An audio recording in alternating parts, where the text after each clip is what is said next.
Defending's changed quite a bit after the recent patch, and that's why in today's video I will be showing you guys how you defend like a pro player after the patch. A lot of times on this game it's very hard to put pressure on the ball holder in their own half. The thing that I'm trying to do is that I'm trying to drag back Nico to cut off that Mbappé, and this is the number one thing that you guys should focus on. Try to drag down players to make it compact in the middle and cover off the passing lanes for him to be able to go forward. Because the one thing that we're trying to achieve in this game when we're trying to defend is to slow the opponent down. As you see here, I slowed him down, I made him do a backwards pass, which is great. After this, I'm trying to cut off that pass with Nico Williams. As I see this, I try to do second man press with Nico, which is basically be used by R1, and that's going to be the AI pressuring for you. But also with Zico, you see I'm trying to cover off his midfielders, so he can't really make this progressive pass up the pitch. And once he needs to go to his midfielders, that's fine. The most important thing here, I rather don't want him to break the line. Even though in this game it's very easy to break the counter midfield line. And after this, I see, okay, I can maybe get a bit close with Mbappé, but I'm not really bothering about going into De Jong, so I'm trying to drag down Pina. And once again here, I do second man press with Pina, and at the same time I'm trying to cover off Reinders, but also Bonmati. And as you see here, I'm just trying to slow him down as much as I can, and this is in general great defending as we slowed him down.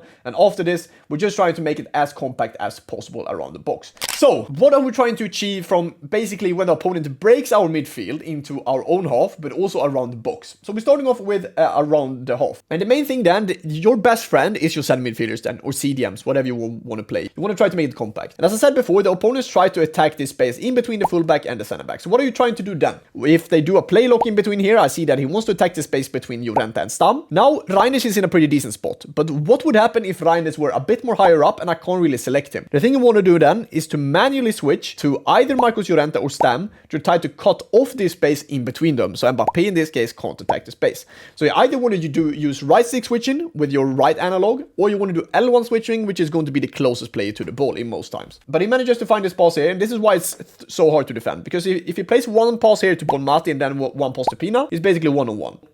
The thing I'm trying to do is that I'm trying to get closer to him here. In this case, guys, I would advise you guys to do second man press with Llorente and then try to grab a center mid, because 1v1 defending in bad gameplay, wherever you play weekly league, rivals, whatever it is, if you feel like the gameplay is low, try to use the AI a bit to your advantage. That will make you a better defender in this game, and unfortunately that is. But as you see here, he's kind of cooking me here with Reinders, just with left stick being pretty decent. Finds a good pass to Pina, and he probably should have scored to make it 2-1. So that's what you're trying to do. Just try to cut off the middle as much as you can, and then try to cut off the spaces in between the fullback and the center back so the opponent can't attack these.